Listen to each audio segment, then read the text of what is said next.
Hello everybody.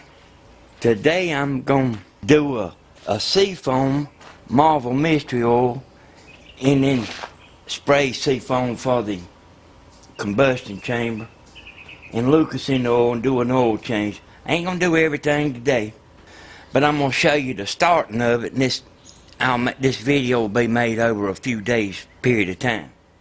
I'm going to crank this truck up cold and let you hear that tapping lifter. Now this is the way we're going to check it in a few days to see if it went away. Now I seen a man's video about this right here, and he done most of what I'm doing, but I'm actually doing something a little different. I'll tell you what I'm doing different than what he did. I'm not the inventor, by the way, but I do believe this works, and I know from racing that the valves, like not having all that carbon and stuff in there, I do know that makes a difference. Airflow, I know that's a big deal. Now I took this truck and filled it up with gas, and I put a whole bottle of this Seafoam in the gas tank. So that's already been done. So it's done been drove 3 miles to get back to here. Then when I got back here, I let it sit overnight so I could crank it up cold. Then I'm going to put some of this Marvel Mystery Oil in the oil. This right here sprays in the carburetor.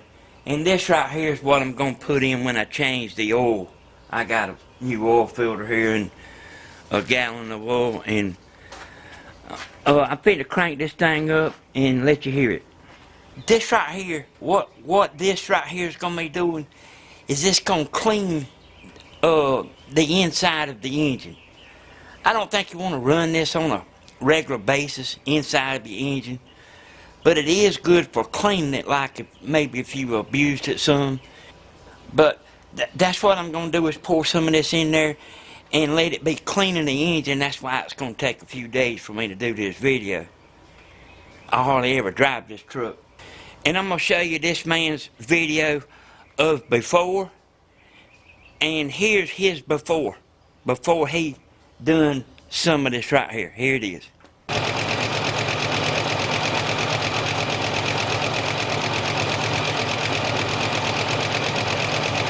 And then here's how it sounded after.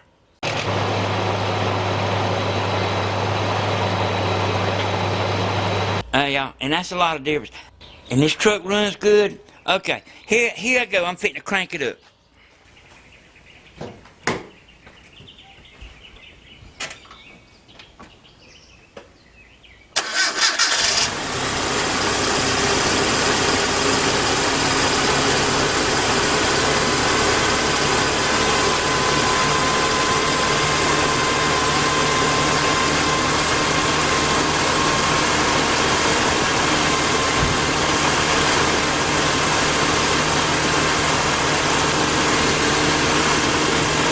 You know what? That lifter ain't tapping. You know, I told you I put the Seafoam in it at the store and then drove it home. That lifter right there didn't tap like it usually does. I didn't do it at all. Now you want to let your motor warm up, and I'm going to let it warm up a few minutes. That's kind of hard to believe about the Seafoam in the gas tank made the lifter quit kicking in. Alright, here's what I'm going to do. You're supposed to put 20% of this to the oil. And you got a car that ain't in bad shape, you might not want to put the whole cord. I'm going to put the whole cord in mine. But the reason that you might not want to put all of it is you don't want all that carbon buildup to break loose at one time. And also, like, the best thing for you to do is like wait 500 miles before an oil change, and then pour whatever you feel like you need to pour in there, and then change your oil. And you might want to do that over a period of time. It don't have to be done all today. So I'm gonna pour this in there. I'm gonna pour this whole quart in my oil. We'll see if it makes a difference.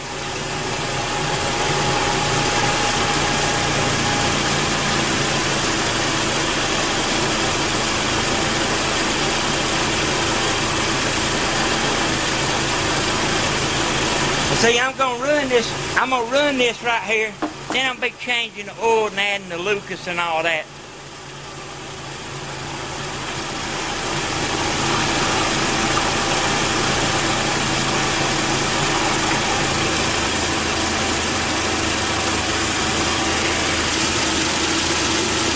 And this is what you add to your air intake. See that I've undone my hose right here?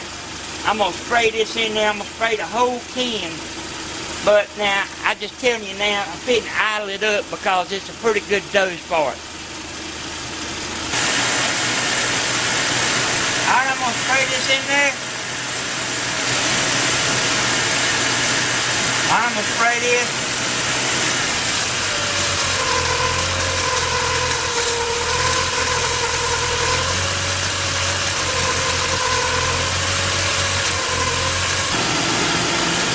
Then you're supposed to let your motor just sit there, supposed to switch it off and let it soak.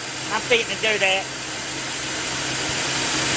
I meant to tell you that the man, he put Seafoam in his oil. And if you want to use Seafoam in your oil, it's perfectly alright. But he only put 4 ounces in here.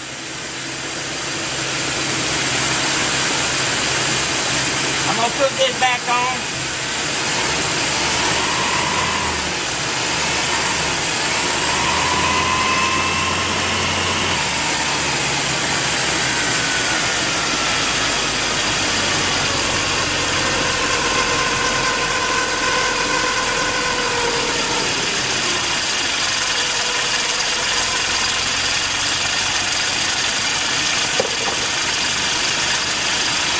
You know, I can tell that motor's running better. I don't know if you can, but I can tell it's running better. I'm fitting to switch it off.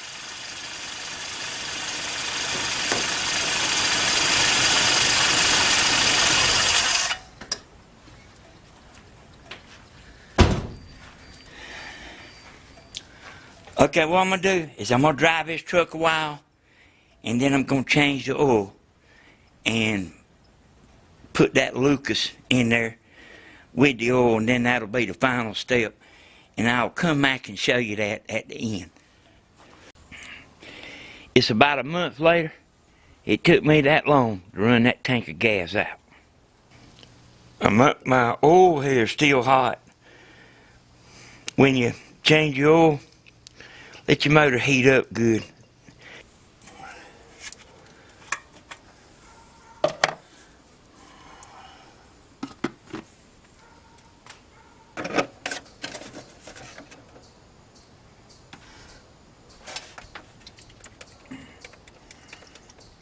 I didn't show it, but I wound up putting oil in it 2 or 3 more times. Or add more oil 2 or 3 times. Fit to crank it up.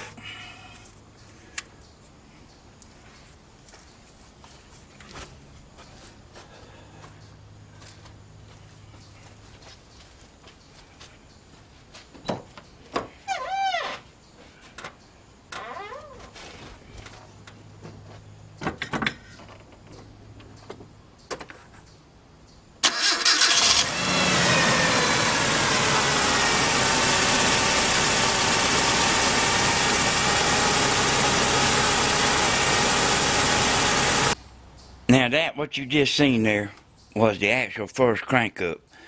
And I realized after that I probably needed to let that Lucas circulate in the motor.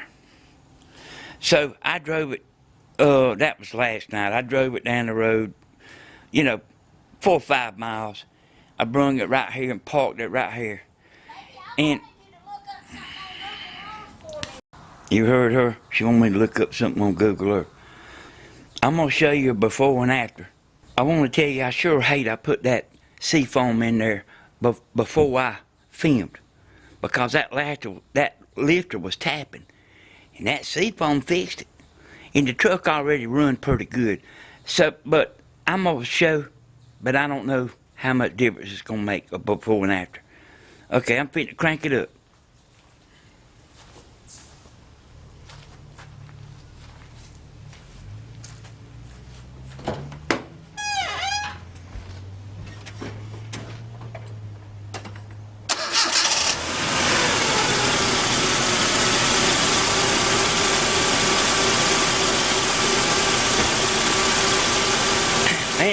good this thing's running. Might need idling down a little bit. And I tell you something else. And I didn't realize it till last night because I was kind of hossing it a little bit. This motor's got more power. Okay, here's the before and after. We'll see y'all next time, y'all.